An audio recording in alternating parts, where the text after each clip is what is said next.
Tá tudo ainda na mão das pessoas brancas, então a gente precisa que elas se toquem de que se a gente vive uma desigualdade hoje, elas participam disso por existirem. Então sair desse lugar historicamente esperado, das que servem, das que são comandadas, das que produzem para si mesmas, né? Com base nas suas necessidades e não nas dos outros. Então é melhor eu manter o meu lugar de privilégio e fingir que isso não acontece, não ter que lidar com isso, do que eu assumir que isso é um problema, que eu faço parte desse problema e que eu preciso fazer alguma coisa para que ele não aconteça de uma maneira tão cruel como é. Racismo não é só quando alguém te chama de macaco, mas o fato de você estar desempregado até hoje, mesmo tendo essas qualificações que você tem, isso é racismo também, sabe? Já é ruim você ser pequeno produtor, pequeno empreendedor nesse país, e quando você é mulher, e quando você é mulher negra, tem muita coisa assim, e se as pessoas disserem que não existe dificuldade, é uma mentira. Vem empreendedorismo só quando é alguma coisa relacionada ao branco, enquanto a população negra está tendo que se virar, desde a Lei Áurea para fazer as coisas, e não é lido como empreendedorismo. Ter pessoas negras pensando e produzindo para uma população brasileira onde a maioria é negra, a chance de acertar é muito maior. E eu acho que esse é o principal privilégio, da gente estar nesse outro lugar de quem cria, de quem tem voz ativa, porque essa voz durante muito tempo foi calada, foi negada, foi amordaçada. Ninguém nunca esperou que a gente tivesse esse lugar, sabe, de quem tá botando as cartas na mesa, e eu acho que essa é a coisa mais legal. Acho que todo corpo negro vivo é um ato político, mas estar nesse lugar produzindo o tipo de produção que a gente faz abre caminho, assim. E eu acho que abrir caminhos para que novas possibilidades surjam é sempre um ato político. Se eu te falar que a coisa tá preta, a coisa tá boa, pode acreditar. Seu preconceito vai arrumar treta, sai dessa garoa que é pra não molhar. Essa batida faz um bem, diz da onde vem, corpo não para de mexer, dá até calor, é vitamina pra alma, melanina tem, e todos querem degustar desse bom sabor. Vamos, vamos, vamos, sem corpo mole, mole, mole, tamo no corre, corre, corre, a coisa tá preta, preta. Vamos, vamos, vamos, sem corpo mole, mole, mole, tamo no corre, corre, corre, a coisa tá preta, preta.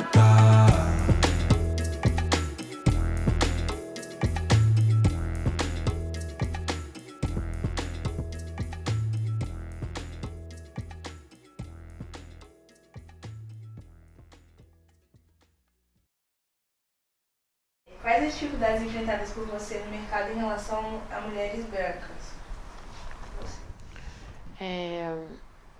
Eu fico pensando que a dificuldade ela já existe porque essa pergunta ela não acontece para mulheres brancas, né? Então, tipo, isso já é uma dificuldade bizarra no mercado. Por mais que o meu trabalho, às vezes, tenha tanta qualidade ou até mais qualidade do que o delas, muita gente ainda não dá o mesmo valor. Acha que, como é algo relacionado à cultura africana, não tem tanta qualidade assim. Porque, assim, não tem lugar para todo mundo no jogo. As pessoas precisam levantar para outras pessoas sentarem. Um ponto dolorido porque a gente, em relação a mulheres brancas, sempre teve em um lugar de exclusão, em um lugar marginalizado. Existem diversas dificuldades. Darem a mesma seriedade, o mesmo valor com que dão quando é um trabalho de mulher branca. Quando é qualquer coisa sendo feita por uma pessoa branca e uma pessoa negra, é muito óbvio que vai ser dado mais valor para o da pessoa branca. Então eu tenho que ficar sempre me impondo, sempre mostrando que eu tenho conhecimento sobre o que eu estou falando, sobre o que eu estou fazendo.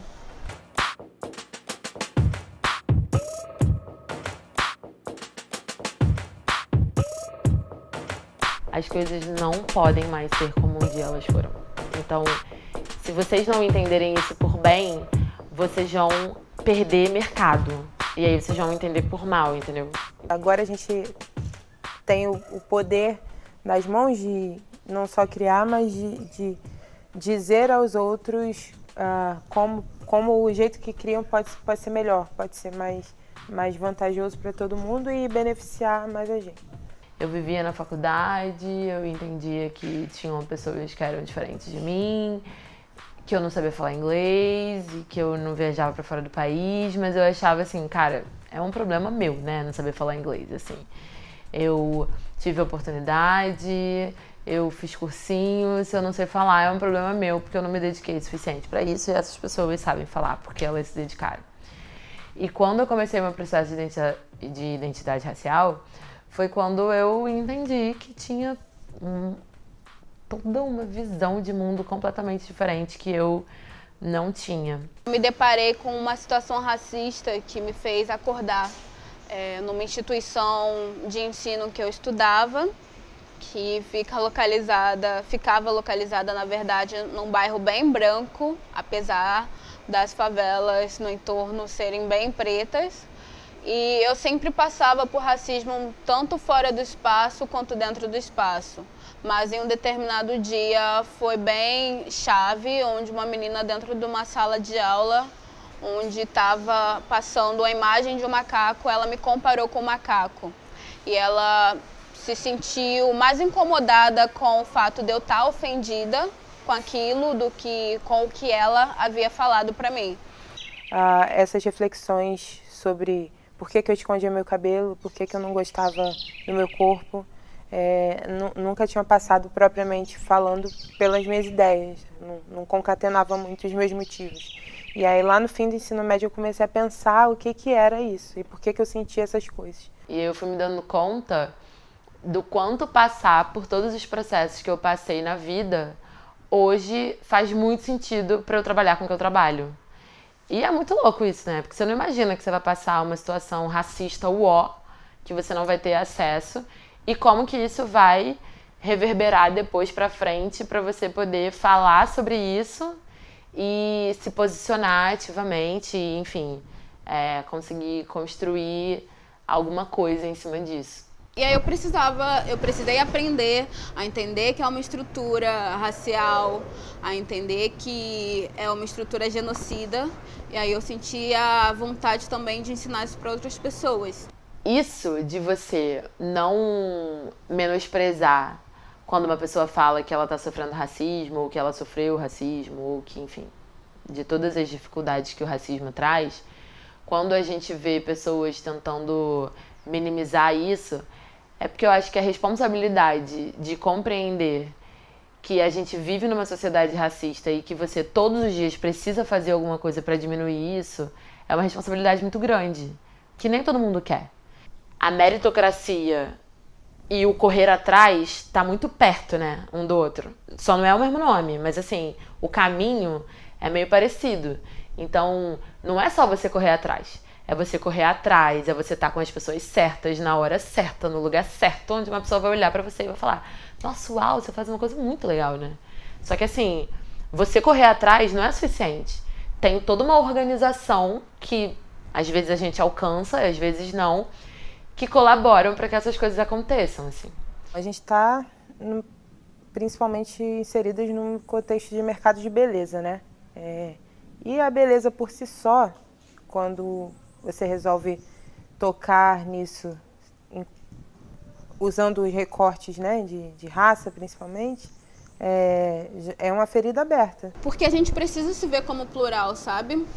Lugar de mulher negra não é só sendo modelo, mas também estando em toda a cadeia produtiva da moda.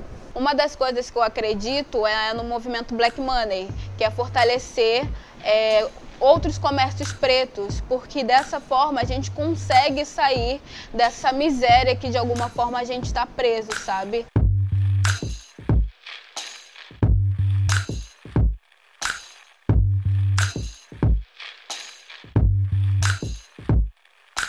Quando faltava mais ou menos um ano para terminar a faculdade, eu me juntei com um amigo e a gente começou a pensar o que a gente podia fazer para voltar para a periferia e entregar alguma coisa para a periferia que a gente tinha conseguido acessar. E no meio desse caminho a gente conheceu o Júlio, que é morador do Jacaré, desde sempre. E ele tinha um trabalho lá que era voltado para modelo e manequim, assim. Ele dava aula de passarela, bons costumes, enfim, ia desenvolvendo as pessoas. E aí a plataforma que eu usei inicialmente foi apenas o design, que eu comecei fazendo ilustrações e aí eu levantava alguns temas através das legendas. E depois eu comecei com os produtos de moda mesmo, que eu sempre quis trabalhar com moda. Ainda hoje, procurar e não encontrar produtos, não se sentir retratada como espera ou como é. Isso é um fenômeno muito recente, porque a gente foi privada disso durante muito tempo, que é um privilégio que mulheres brancas normalmente têm, né? De conseguirem se identificar. E aí eu estou falando especificamente de mercado de beleza que produz o que vai no potinho, né? E que olha com atenção para a gente que está na ponta, que se preocupa em criar produtos, fórmulas que atendam a gente, porque sim, porque a gente está aqui, porque a gente consome, que não é um privilégio que a gente tem plenamente ainda. E aí foi quando a gente começou a pensar Jacaré, mas assim, a gente não sabia que a gente ia virar uma produtora de moda que faz agenciamento de modelo e que tem cursos e que, sei lá, dá palestra. Boa. A Afrobox foi criada por mulheres negras, para mulheres negras, porque a gente sente ainda, né, na pele o que é isso, né, na pele, no nosso corpo, no nosso cabelo. O que é não estar nesse lugar de atenção. O primeiro produto, né, que a gente entregou junto foi um concurso de beleza. E aí a nossa chamada era para que as meninas fossem lá e participassem do concurso. E a menina que ganhasse, a mais bonita, fechava um contrato com uma agência de São Paulo. Só que aí, durante esse processo, a gente foi assim, cara, mas como que a gente vai falar de beleza para esse bando de menina que mora na periferia, que não se sente bonita, que tem uma super questão por morar na favela, que em muitos momentos acha que o cabelo dela é horrível, que a boca dela é horrível, que o nariz dela é péssimo, ela quer só alisar o cabelo.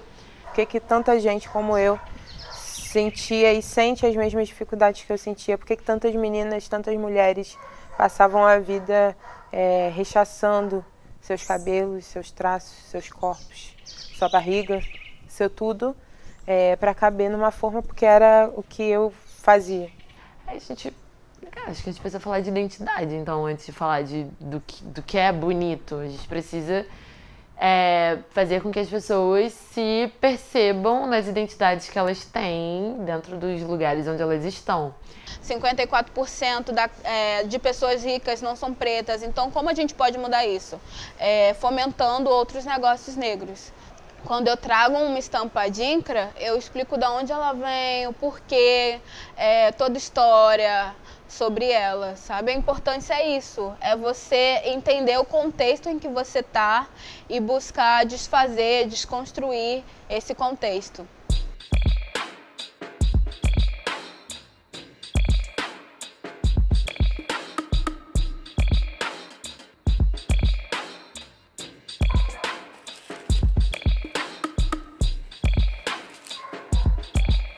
A Afrobox é o primeiro clube de caixas de beleza por assinatura aqui do Brasil a selecionar produtos cosméticos vários que sejam interessantes a quem tem peles negras e cabelos étnicos. A gente vai do crespo ao cacheado, buscando produtos que façam sentido para a rotina de beleza e para os cuidados vários de quem assina o serviço.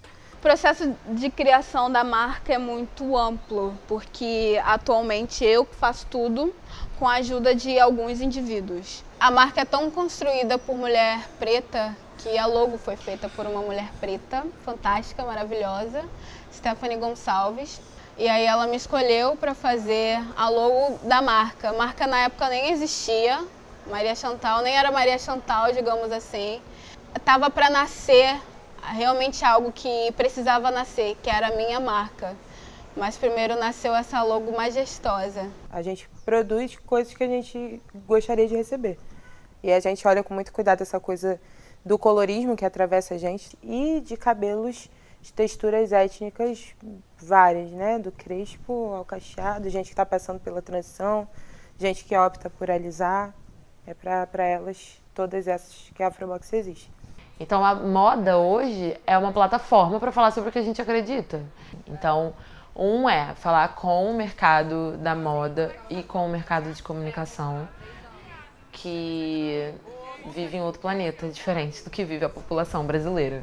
E o outro é para a juventude de periferia que, quando se conecta com a gente, consegue acessar um mercado criativo. Eu conheci o conjunto de símbolo Adinkra quando, conversando com um amigo, ele me questionou assim, se eu não queria fazer uma estampa para ele. Aí ele me apresentou o conjunto, eu fiquei encantada. Falei, gente, como eu nunca vi isso na minha vida, essa riqueza toda, que é um conjunto com mais de 80 símbolos. Aí eu falei, cara, eu tenho que conhecer. Aí estudando eu falei, cara, tem que fazer uma coleção para que outras pessoas também possam conhecer esses símbolos. Essa coisa do poder falar, do poder criar, e essa coisa do poder, né, dá a gente a sensação não, mas a certeza de que a gente está rompendo com espaços que foram designados, né, pra gente, do lugar que esperavam que a gente tivesse, e essas medidas, né, todas se relacionam com o racismo porque a gente está deixando de permitir que ele tenha efeito sobre nós. Dar ferramentas para que as pessoas atuem localmente e, enfim, fortaleçam a democracia desse país que está a um fio de ser jogado no lixo. O Adinkra é tão precioso que eu tive que tatuar É um dos Adinkra que não está na coleção, mas que tem um simbolismo para mim muito grande, que é o Aya, que é a samambaia, que fala sobre não ter medo, de você ser perseverante e enfrentar os momentos que às vezes fazem a gente estremecer, sabe? Acho que o racismo ele se alimenta muito disso, né? Do quanto que tudo é muito distante da gente. Então, eu não vou imaginar que um dia eu posso ser uma jornalista que vai estar sendo âncora na TV, porque isso é tão distante que não é possível. Mas hoje já não é mais assim, né? Quando a gente é a chefe, a dona, por mais perrengues que você passe, se a gente passa perrengue a beça, quando você está nesse lugar de quem comanda, com todas as dores de cabeça que isso traga, significa de alguma forma dizer que você está conseguindo, sabe? Aqui, por exemplo, a gente partiu de um desejo muito forte de ser um lugar que criasse oportunidades para outras como nós. É importante porque quando tem uma modelo nossa andando pela favela e as meninas viram que ela participou de um filme, ela pensa, eu posso ser como ela. E a gente coloca referências próximas, que você não precisa estar vendo na televisão e super distante de você para acreditar que você pode ser essa pessoa, ela está do seu lado. Uma coisa importante que eu acho que é um diferencial, inclusive, do nosso serviço, é a gente sempre priorizar trazer mulheres negras, principalmente mulheres negras que são de periferia ou que estão em lugares de vulnerabilidade social, para trabalhar junto com a gente. Sempre foi um propósito a gente trazer para dentro do nosso mercado, do nosso serviço, o que o mercado formal não quer, né? E esse é o perfil que o mercado não quer.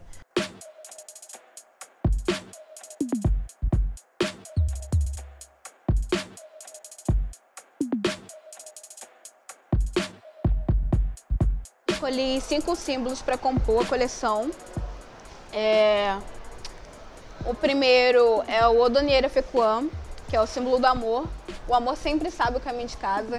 Amor que está conectado com a fidelidade. Outra adinkra é o Duaf, que fala sobre as características femininas e existe a ideia de que a mulher é o único ser que se iguala a Deus, porque é o único ser que é capaz de trazer a vida.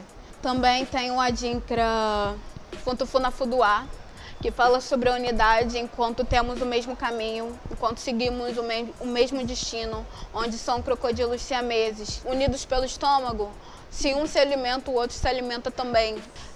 Outro adinkra é o Guinamê, que é um adinkra fantástico, que é do turbante que eu estou usando, que fala sobre a onipresença e onipotência de Deus. E o adinkra que a maioria conhece, o Sankofa, ele fala muito sobre a sabedoria em olhar para trás, sabe? Do quão precioso é que olhamos para trás, aprendamos com o nosso passado, e eu acho que também a gente também tem que aprender sobre o passado de outras pessoas. E hoje em dia as marcas fazem questão entre aspas, elas estão sendo obrigadas a pôr pessoas pretas. E eu decidi que eu não faria isso, eu não faria por obrigação por pessoas pretas, mas a marca é para pessoas pretas, principalmente mulheres. Se você faz um processo seletivo que você pede mínimo de 5 anos de experiência numa área X, a pessoa precisa falar inglês fluente e se ela falar espanhol, ela ganha pontos e ela precisa ter estudado na SPM e, sei lá, morar, sei lá onde, cara, você já elimina uma galera. A maioria das pessoas que moram nessa cidade já não conseguem participar desse processo seletivo. Então, é muito importante, assim, contratar gente da periferia, contratar quem mora longe, contratar quem não tem faculdade gringa, quem não fez Harvard Business School, quem não foi para Nova York passar uma temporada de férias. Porque tem muitos motivos para as pessoas não terem ido para esses lugares. Uma mulher de favela que vem trabalhar na Afrobox, por exemplo, ajudando a montar caixa, daqui a pouco pode olhar uma que fotografa, ou uma designer, ou uma outra que trabalha com relações públicas e pode entender que aquilo ali serve para ela também. Se a minha irmã não tem um emprego em determinada loja, eu não deveria nem entrar naquela loja para comprar. Porque comprando e consumindo lá, eu estou fortalecendo o sistema da loja e estou fazendo com que outras mulheres negras não permaneçam sem emprego, sabe? As mulheres, principalmente mulheres negras que não estudaram tanto, que não falam inglês fluente, que não fizeram pós-graduações e etc. Mas são essas que a gente quer trazer porque a gente acredita no poder da influência, que além de tudo, o espaço da nossa empresa pode e deve ser um espaço de formação para a vida. A gente serve para o entretenimento, a gente serve para tirar o lixo da rua, a gente serve para ser a babá, mas a gente não serve para ter uma TV preta. A gente não serve para ser a CEO da agência de publicidade, porque eu acho que a revolução, quando isso acontecer, é tão grande que a gente vai manter vocês no lugar que a gente disse que é o de vocês, mas a gente já entendeu que esse não é o nosso lugar. Ser um lugar onde outras possam vir, possam achar emprego, possam achar trabalho, possam achar lugar para explorar suas criatividades mil e principalmente entender que não é só aquele espacinho que ela pode ocupar, ela pode ser tudo que quiser. E eu acho que pessoas pretas entendendo que o seu lugar é onde você quiser e onde você puder estar, reflete muito a quantidade de empreendedores e projetos tocados por pessoas pretas que a gente vê hoje acontecendo no Brasil, no Rio de Janeiro, São Paulo, na Bahia, que beleza, vocês não vão dar espaço pra gente, a gente vai criar o nosso espaço. Desenharam que o nosso lugar não era aqui, mas a gente vai invadir. Então, tudo bem, vocês não quererem abrir a porta. Ou a gente vai quebrar a parede, ou a gente vai entrar pela janela. Mas de alguma forma a gente vai entrar, porque isso já está acontecendo. Mas não está acontecendo na proporção que precisa ser para que a gente, de fato, tenha espaços garantidos. O principal ponto que toda essa relação mostra pra gente, assim, a gente está superando os impactos do racismo sobre nossa vida, não vivendo mais sobre os legados que ele deixou. Não interessa se você está me dando um espaço para que eu apareça na sua revista. Eu quero o espaço para aparecer na sua revista e o dinheiro que você dá para outra pessoa. Então, não é suficiente achar que vai colocar as pessoas pretas em lugares onde elas não estiveram e vão tratá-las como pessoas que estão sempre por baixo. Então, assim, não é suficiente. Você não está fazendo nada além da sua obrigação de, enfim, tentar equiparar alguma coisa que a gente vive que é muito discrepante. As grandes marcas têm buscado falar com pessoas negras porque elas têm medo que nós, como pequenos produtores, tomemos o mercado mais ainda, sabe? Ganhemos mais espaço ainda do que temos ganhado. Então, é isso, estamos chegando. Vambora, ritmo tribal no baile nós ginga. Cada ancestral no tronco nós vinga. Cada preto se sente zumbi e cada preta se sente anizinga. Pinga, pinga, querendo uma brecha, toma, bica. Misturou mas a essência fica. Fica mais escravo, adocica. Sangue de escravo não, pulei. Vou um pouco mais longe, sangue de rei. Na onda do estéreo, história prolongo. Não rola mistério, sou manicongo, ei. DJ, ferve 1000 grau, arame, cabaça, pedaço de pau. Que nem capoeira fechou berimbau. A coisa tá preta, ó que legal.